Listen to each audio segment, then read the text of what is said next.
আজকে আমাদের ট্যুরের উদ্দেশ্যে জিরানি সৈকতে আসছিলাম, পাবনা আটঘরিয়াতে এটা। তো এখানে এসে আমাদের সকলের অনুভূতি অত্যন্ত ভালো এবং পরিবেশটা দেখতে পাচ্ছেন যত সুন্দর। তো আমরা চাই যে এরকম ট্যুর আমাদের আরো বারবার হোক, প্রত্যেক সপ্তাহে হলে খুব ভালো হয়। আমরা চেষ্টা করবো আমাদের এরকম ট্যুর বা অনুষ্ঠান বা ঘোরাঘুরি প্রত্যেক মাসে 3-4 বার কন্টিনিউ থাকতে।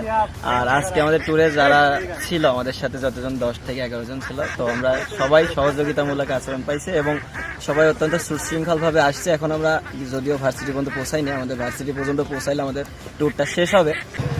আমরা পাস্ট ওডিসি রাইডার্স থেকে আজকের মতো একটা সফল ট্যুর দিতে খুবই সক্ষম হয়েছি, কারণ আমাদের সাথে যারা যারা ছিল আজকে খুবই সুন্দরভাবে আমাদের যে ম্যানেজমেন্টটা ছিল সেগুলো সম্পন্ন করতে পেরেছি।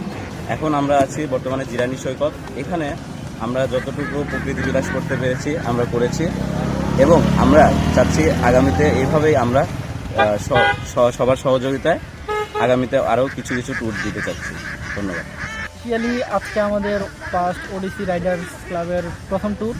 তো আমরা পাবনার খুব বেশি দূরে না, কাছাকাছি একটা জায়গায় প্রাকৃতিক পরিবেশে আজকে ট্যুর দিতে আসছে আমাদের ভাই ব্রাদার্সরা মিলে। তো আজকে অত্যন্ত সফলতার সাথে আমাদের ট্যুরটা শেষ হবে যদি আমরা শেষ পর্যন্ত ক্যাম্পাস গেটে কোনো রকম প্রতিকূলতার সম্মুখীন না হয়ে পৌঁছাতে পারি। ইনশাল্লাহ সবাই দোয়া রাখবেন।